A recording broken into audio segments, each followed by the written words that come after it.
The air was hot and thick with moisture as Dale stepped off the hover skiff and onto the muddy ground. Trees taller than skyscrapers towered above him, their leaves forming a dense green ceiling. Sunlight barely reached the floor of the jungle, and strange noises echoed all around.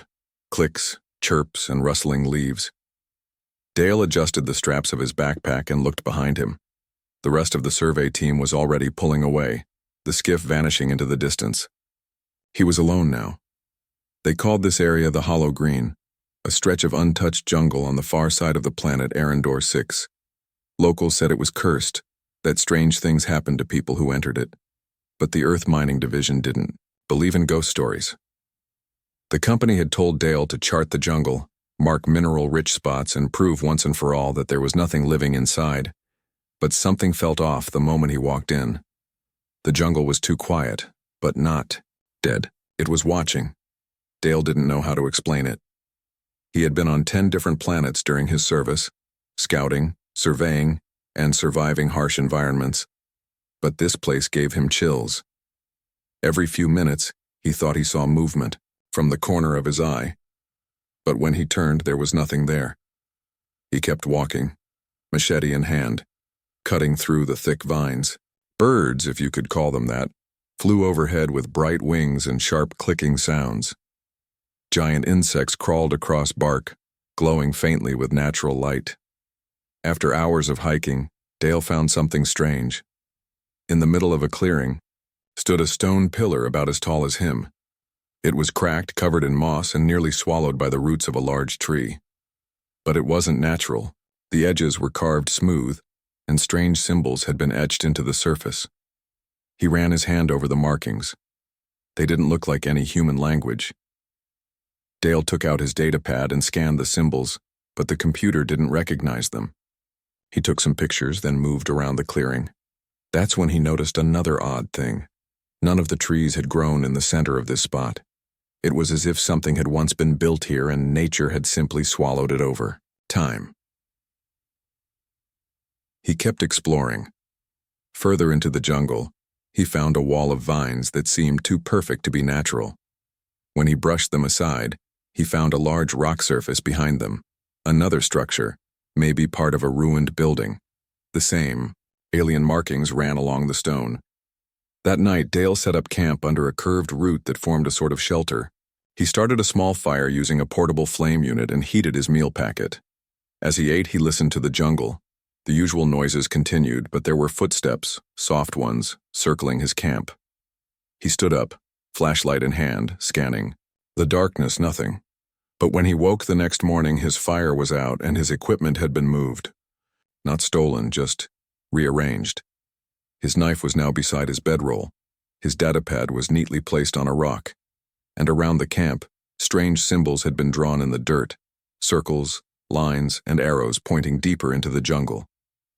Dale didn't panic. He was trained for survival, but he was also curious. Something was here. Someone was trying to tell him something. Maybe it was a trap, but maybe it was an invitation. He packed up his gear, left a small trail marker for safety, and followed the direction the arrows pointed. The path was narrow and twisted. At times, he had to crawl under fallen trees or climb up steep hills. Hours passed. Just when he thought about turning back, he reached a ridge, and what he saw below took his breath away. There, hidden between cliffs and thick jungle trees, was a temple. It wasn't just a ruin. It looked ancient, but preserved. Vines had grown over parts of it, but the structure stood strong. Towers rose from the center, carved with graceful patterns and strange alien art. Blue light flickered faintly from deep inside, like energy still pulsed through the building. Dale stepped down the ridge, slowly approaching the temple entrance. His heart pounded with excitement. This wasn't an empty jungle. Someone had built this, someone intelligent. He reached the massive doorway, wide enough for a vehicle to pass through. Symbols glowed softly on the arch. He hesitated for a moment, then stepped inside. The air grew cooler. Inside, the walls were lined with glowing patterns. It didn't feel abandoned. It felt sacred. And someone was watching him. From the shadows, a figure moved, tall, graceful, and silent. Dale froze. He raised his hand, not in defense but in peace. The figure stepped forward slowly, revealing soft blue-purple skin, silver eyes, and a calm, powerful presence. She wore armor made from living vines and leaves shaped like royalty. Her long hair shimmered under the temple's soft light. Before Dale could speak, she said something in a smooth, ancient voice. He didn't understand the words, but somehow he understood the meaning. "You don't belong here." Dale stood frozen in the entrance of the glowing temple. The alien woman watched him silently, her silver eyes reflecting the soft blue lights on the walls. Her presence was calm but powerful. There was no fear in her face, only deep curiosity and quiet warning. She took a step forward. Dale didn't move. He had seen many strange life forms across the galaxy, but none like her. Her skin had a pale blue-purple tone, smooth like polished stone. Small, delicate ears pointed slightly outward, more human than most alien species he had encountered. She had an elegant beauty that seemed connected to the jungle itself. "I'm not here to harm anyone," Dale said gently, even though he knew she might not understand. The alien woman tilted her head slightly as if studying his voice and body, language. Then she raised her hand and made a small motion toward the temple hallway, signaling him to follow. Dale hesitated. He had 1,000 questions, but this was not the time for questions. It was the time to learn. He followed her deeper, into the temple. Inside, the walls were covered in murals, bright, flowing images made from glowing lines and colored stones. They told a story, though he didn't know the language. One mural showed tall beings like the woman, standing before a group of stars. Another showed a war, ships falling from the sky and forests burning. And then there was an image of a great queen, standing alone at the heart of a jungle, with light rising from her hands. The woman stopped in front of that mural and turned to Dale. She placed her hand over her chest and spoke a name clearly, slowly. Thailari. Dale pointed to her, repeating, "Thailari, is that your name?" She nodded once. Then she pointed at him. Dale placed a hand on his own chest and answered, "Dale." Thailari looked at him for a long moment, then turned and walked further down the hallway. They entered a circular room where plants grew along the walls, real plants but glowing faintly, responding to Thailari's movement. She seemed connected to everything around her. The vines parted as she stepped forward, revealing a large pool of still water in the center. The surface of the water lit up with shifting patterns as she knelt beside it. She gestured for Dale to come closer. He stepped near the edge of the pool and saw something incredible. The water acted like a screen, showing images, his hover skiff, landing, him walking through the jungle, and even the moment he found the first stone pillar. She had been watching him. Dale looked at Thailari.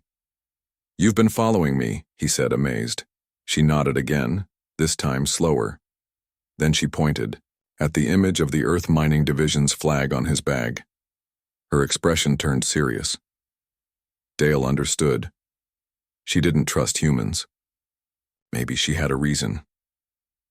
He reached into his backpack slowly and pulled out a small hand scanner. He placed it on the ground and pushed it toward her. "You can scan it. See what it is. I'm not hiding anything." Thailari examined it carefully, but didn't touch it. Instead, she raised her hand and touched a crystal on the wall. A beam of light scanned the device in an instant, breaking it down into data patterns in the air. Her people clearly had advanced tech, far beyond what humans thought lived on this planet. Then suddenly her expression changed. She looked up, alarmed. She touched the crystal again and the images in the pool shifted. Dale's face turned pale. Pool now showed a drone, one of the company's security probes, flying low through the trees. It was scanning the jungle. It was searching for Dale. "Someone is coming," he said, backing away. "They think I'm in danger." Thailari's eyes narrowed. She waved her hand over the pool, and the image changed again. This time, it showed humans with weapons scanning everything they passed. Dale recognized the team. These weren't scientists. They were soldiers. No. No. This is bad, Dale muttered. He looked at her. They don't know you're here. They think the jungle is empty. They'll destroy everything. Thyalari didn't speak, but her jaw tightened. She stood tall and turned to face the hallway. Dale followed quickly. Please, let me explain to them. I can tell them to stop. She turned around and spoke slowly, with force in her voice. Too late. Dale's heart sank. He had found something beautiful. An ancient queen, a hidden people, a peaceful life untouched by greed, and now, his own kind might ruin it all. Thyalari raised her hand, and vines began to twist across the Gao walls, sealing the temple's entrance. Glowing stones dimmed one by one, and the jungle seemed to hum with quiet power. As Dale stood in the fading light, he realized something very clear. This jungle wasn't dead, and it wasn't empty. It was alive, and it was ready to protect itself. Dale followed Thyalari through a long corridor filled with soft lights and quiet sounds. Vines on the walls seemed to move gently as she walked by, as if the jungle itself was alive and listening. He could feel a strong energy in the air, calm, but powerful. He had so many questions, but he kept silent. He didn't want to anger her or break the small trust they had built. They reached a chamber where several alien figures stood in a circle. They were tall, graceful like Thyalari, and each wore armor made from living plants, glowing crystals, and strange metals Dale had never seen before. The chamber looked like it was carved from tree roots and stone, built with care and respect for nature. The aliens turned their heads toward Dale, and the air grew heavy. Thyalari raised her hand, and they all stepped back. She said something in her language. The words were soft but filled with command. The others bowed slightly and left the room. Now only Thyalari and Dale remained. She looked at him, then slowly walked to a wall where glowing patterns were drawn, like stars. She touched a symbol, and the wall turned into a screen. It showed a large ship landing on a green world, ships like those Dale's company used. Then it showed fire, explosions, and broken temples. This happened before? Dale asked quietly. She turned to him and nodded once. He understood now. A long time ago, humans or another race had come here and caused harm. Her people had once lived openly, but after that destruction they went into hiding deep in the jungle, protecting their culture, their queen, and their secrets. Dale lowered his head. I'm sorry, he said. Not all humans are like that. I don't want to hurt anyone. Thyalari studied him for a long moment. Then she raised her hand and gently touched the air between them. A faint light passed between her fingers and Dale's chest. It didn't burn. It felt warm. Dale gasped. Images filled his mind, memories from her past. He saw her standing before a large crowd, young and full of hope. He saw machines landing, trees falling, her people fleeing, and temples burning. He saw her rise again, older, wiser, and determined to protect what remained. The light vanished. Dale took a deep breath. You showed me your memories. She said only one word. Trust. He nodded. You can trust me. Just then a loud rumble shook the ground. Thyalari turned sharply toward the hallway. A vine slid from the ceiling and formed into a small orb, glowing with moving images. Dale saw it too. A human drone had found the outer edge of the temple ruins. More soldiers were landing. They were moving fast. Dale panicked. They're coming here. They don't know what they'll find. You have to let me talk to them. Thyalari looked calm but serious. Too dangerous, she said. I can stop this, Dale insisted. If they see me, they'll listen. If you hide, they'll think the jungle really is empty. They'll leave. Thyalari walked slowly to him. If they see us, they won't leave. Dale swallowed hard. She was probably right. Some people didn't listen. Some only wanted to control, to take, to break, but he had to try. Suddenly, the temple began to shift. The walls moved slightly, as if responding to a signal. Vines dropped from the ceiling, wrapping the doorways, and the glowing crystals dimmed. Thylari was preparing to hide her people again. "No." Dale stepped forward. "Please, just give me one chance. Let me go back and talk to them." Thylari looked into his eyes. "One chance," she said. "But if you fail, we vanish again. Forever." Dale nodded firmly. "I won't fail." She walked him to the temple entrance. The vines slowly unwrapped. Dale stepped outside and took a deep breath. The jungle was still, but he could hear movement in the distance. Branches cracking, low voices, mechanical sounds. The soldiers were getting close. He turned back to Thylari one last time. She stood tall at the temple gate, framed by vines and light. "I'll come back," Dale promised. Thylari said nothing, but her eyes showed a trace of hope. Dale ran through the jungle, following his tracker back toward the landing site. He had one mission now, not for Earth Mining Division, not for profit, but to protect a secret that was never meant to be found. As he moved, the jungle seemed to guide him. Vines moved out of his way. Soft lights blinked along the path like it was helping him return. Dale didn't look back. He didn't need to. The Queen had trusted him with something ancient and precious. And now, he had to prove that humanity could be better than its past. Dale moved quickly through the thick jungle, guided by his tracker and the soft markings left behind on trees, symbols from the alien queen. It was strange. Even though the jungle was wild and full of strange life, he didn't feel afraid anymore. He felt protected, like the forest had accepted him. But time was short. The human search team was closing in on the temple's direction. If they reached it, everything would be lost. The queen, her people, and their hidden world would vanish, or worse, be discovered and taken over.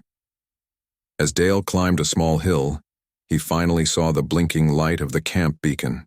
The hoverskiff had landed again, and 3 soldiers stood near it. They were scanning the area, holding rifles and moving with caution. One of them noticed Dale and raised a hand. "We found him," he shouted through his comms. Within minutes, more people arrived, 2 officers, a medic, and the expedition leader, Commander Brandt. He was a strict man with sharp eyes and a mind focused on success. "Where were you?" Brandt demanded. Dale took a deep breath. "I found something in the jungle. Something important." Brandt crossed his arms. "The scanner showed nothing but trees, and your signal went dead for hours. You're lucky we sent a team." "I wasn't lost," Dale said firmly. "I was with someone. A native life form. A civilization, hidden, intelligent, advanced." The group fell silent. One of the officers chuckled. "You're saying there are aliens living here?" "That's impossible. We've scanned this planet for years, no signs of intelligent life." "They're hidden," Dale replied. "They've been watching us, and they're afraid of us. For good reason." Brandt stepped closer. "Are you injured? Delusional? Did something bite you out there?" "No, sir," Dale said. "I'm telling the truth. They live deep in the jungle, in a place we can't reach unless they allow it. And they don't want war. They just want to stay hidden." Brandt shook his head. "If what you're saying is true, then it's our duty to make contact.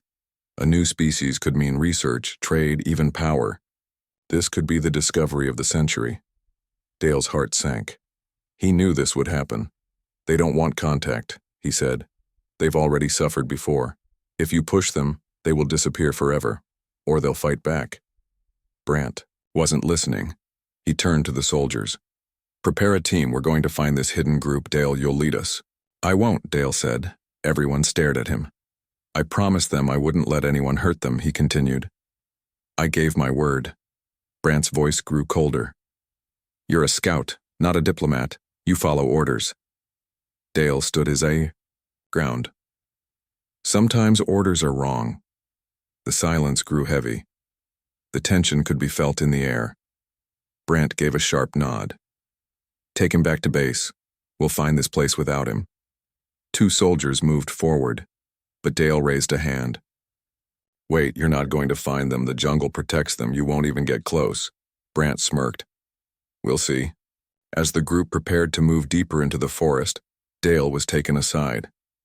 He sat by the skiff watching the soldiers vanish into the trees. He had failed. He had tried to protect the Queen's secret, but now it was in danger. Hours passed. The sun began to set and the jungle turned darker. Strange lights blinked between the trees and the calls of creatures filled the air. The search team hadn't returned. Dale stood up, worry growing in his chest. Suddenly, someone came running from the jungle. It was one of the soldiers, sweating, bleeding from a scratch on his arm and looking terrified. "There's something out there," he shouted.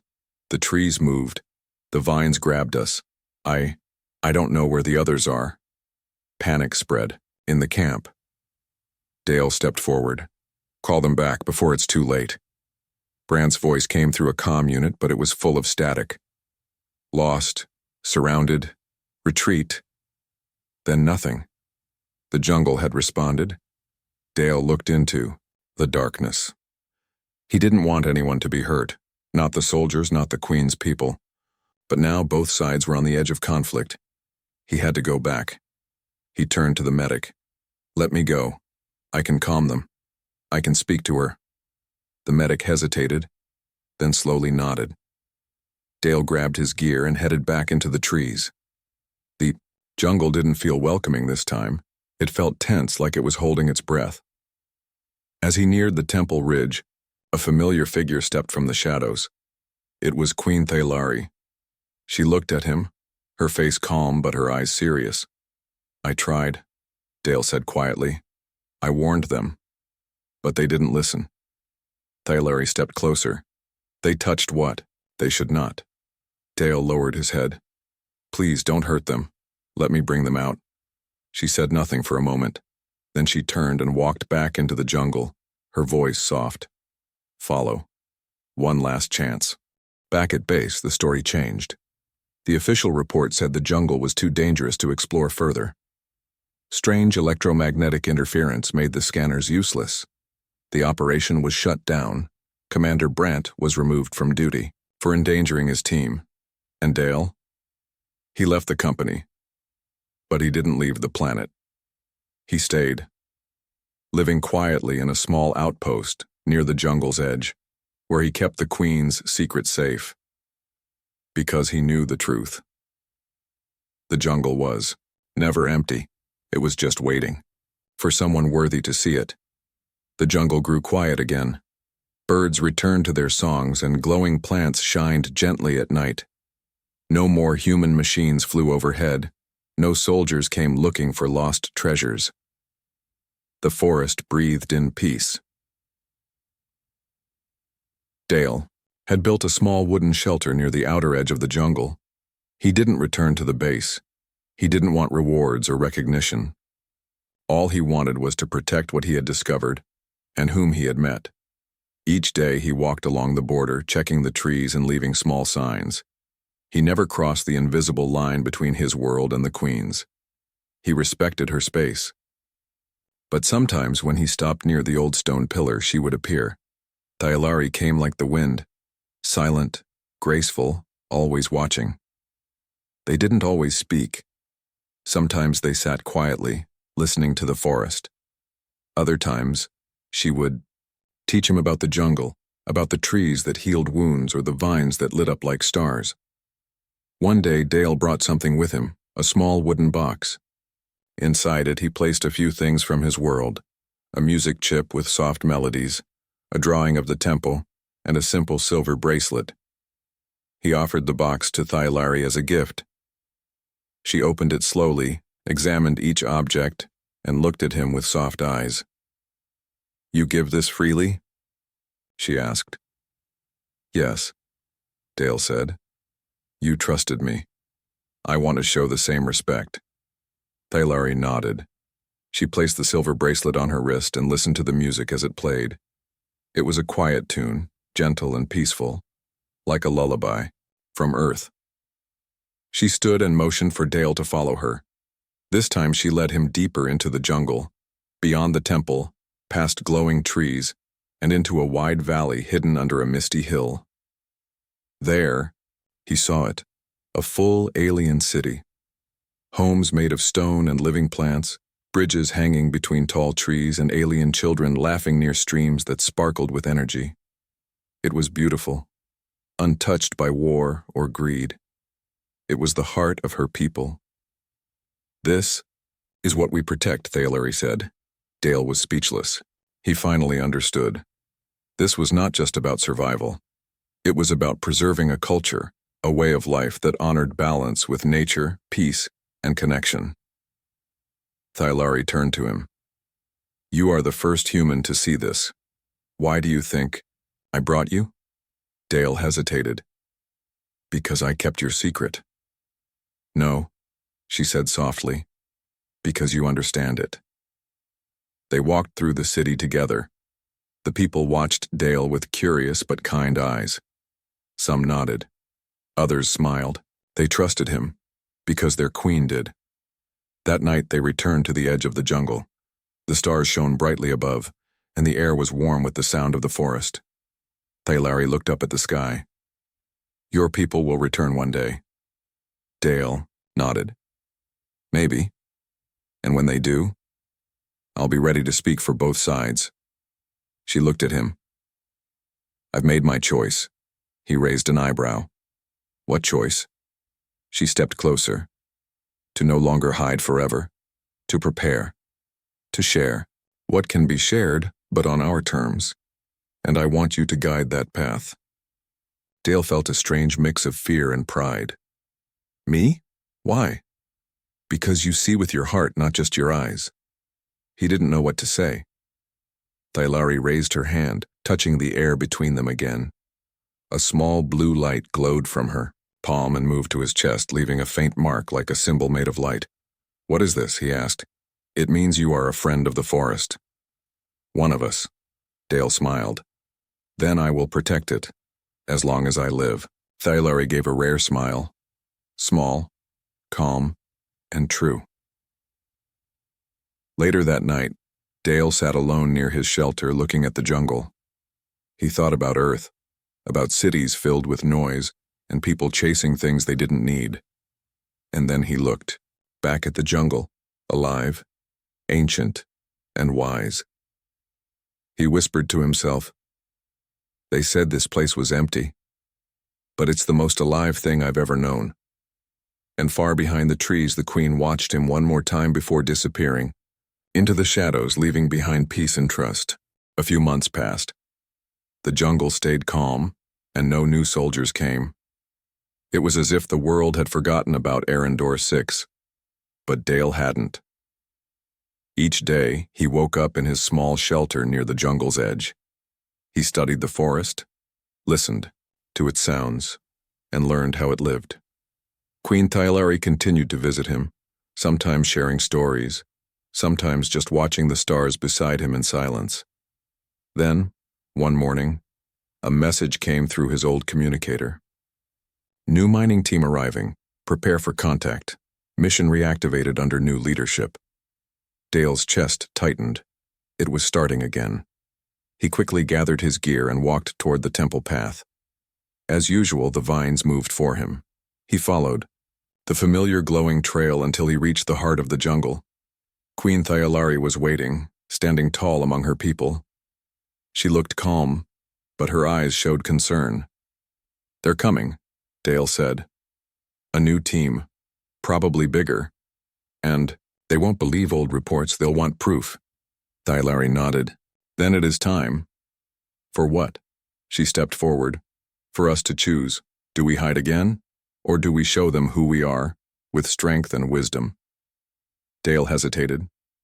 "If you show yourself, they might try to control you, or worse. If we stay hidden," she replied, "they will return again and again with stronger weapons, with greed." He understood. This was a turning point, not just for her people, but for all of them. Thalari looked at her council. After quiet discussion, they agreed. "We will allow them to meet us," she said, "but only if they come in peace, and only if you speak first." 3 days later, the new human team landed near the same ridge. Dale stood waiting as the shuttle doors opened. A tall woman in a clean silver uniform stepped out. Her name was Captain Marin, and she had calm eyes but a firm voice. "You're Dale, right? I read your report. A hidden species, a jungle queen, peaceful contact. Sounds like a fairy tale." "It's real," Dale replied. "But they won't show themselves to just anyone. You'll speak through me first." Captain Marin studied him, then slowly nodded. "Fair enough. Show me." They walked together into the jungle, her with a small team unarmed by her own order. Dale noticed this. It was a good sign. The path lit up again, and the vines made way. Thylari was watching. When they reached the temple clearing, Dale stepped forward and bowed. "She's here." Thylari walked out, flanked by two of her guards. Her steps were silent, her gaze steady. She stopped in front of Captain Marin and stood tall. Marin's team froze, shocked by her appearance, but no one moved. Thylari spoke first. "We watched your kind before. We saw your harm, but we also saw your kindness. In one man." Marin listened quietly. Thylari turned to Dale. "Speak for us." Dale took a breath. "The Queen's people lived here long before us. They don't want war. They don't want to be studied or ruled. They want to live, free, safe, and respected." Captain Marin nodded. "And what do they offer in return?" Dale looked at Thylari, who gave him a small nod. He answered, "Knowledge, healing plants, clean energy from crystal roots, a chance for peace between two worlds." The jungle was still. Captain Marin slowly stepped forward and held out her hand. "Then let us begin the right way." Thylari looked at her hand, then gently placed her own over it. A moment of silence. Then peace. Weeks passed. A new base was built, not for mining but for learning. Only a few trusted humans were allowed near the jungle, and only with permission. Dale helped build the connection, acting as a bridge between two worlds. Children from both sides met and played near the forest border. Stories were shared. Seeds were planted. Trust grew. Queen Thylari became more than a hidden ruler. She became a symbol of unity. And Dale, the scout who once walked into the empty jungle, became the one who proved it was full of life, heart, and hope. At night, he often sat under the stars beside Thylari. "They were wrong," he said once. "The jungle was never empty." She smiled. "And you were never just a scout." They sat in peaceful silence, the forest alive around them, the stars shining above. Two worlds had met, and instead of war, they had chosen peace.